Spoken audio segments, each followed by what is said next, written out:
xalif général des Layènes Seydina Mouhamadou Lamine Laye ak mboolee mi rakkam Mambay Laye ak ñi nga xamante ni ñoo topp ci ginnaawam di liggéey dañu ñëw indi li nga xamante ne ni moom mooy ay interdiction yoo xamante ne ni dañu koy amal ci bërëb bu sell bële di Yoff Layène rawatina fële ca jàmmalaay ak li nga xamante ne moom moo wër alentouru jàkk ji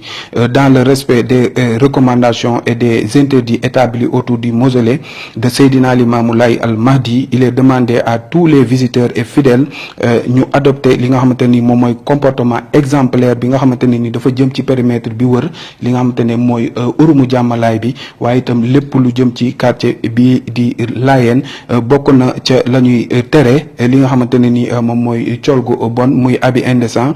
li nga xamante ne ni moom mooy tuxum cigarette mi ak tëgg yi nga xamante ne ni dañu koy amal waaye itam pollution yi nga xamante ne dañ koy amal maanaam tëgg beeg musique yi nga xamante ne dañ koy yokk di ko jëmale ci gox boobule waaye itam charrette yi nga xamante ne dañuy jaar ci tali jàmmalaay bi di fa def naka sudul noonu ñi nga xamante ne aussi dañuy yar ay xaj di ko yor di jaar foofu itam loolu dañu ko fay tere ak lépp loo xamante ne nii daal méngoo naag la ñuy tere ci bërëb boobu ñu ngi sàkku képp koo xamante ne ni Yoff nga dëkk te war a jaar ci alentour jàmmalaay boobu nga bàyyi xel ne am na jeunes yu taxaw ci ndigalu xalif général des Layènes waaye itam ci ndigalu préfet lépp loo xamante ne ni ñu ngi koy aaye ci bërëb boobu na si ñëpp teg loxo te xam ne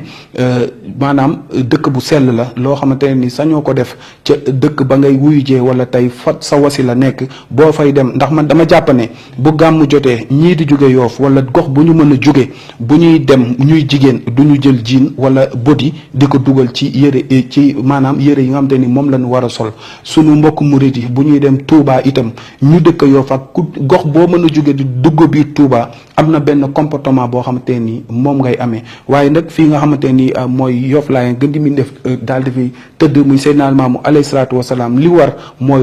ñu wormaal ko lépp loo xamante ni dañ koy bañ ci dëkkam bi nañu jàpp ci loolu ñun ñëpp ñu ànd muy loo xamante ne ni dafa am solo mu jugee ci xalif général des Layènes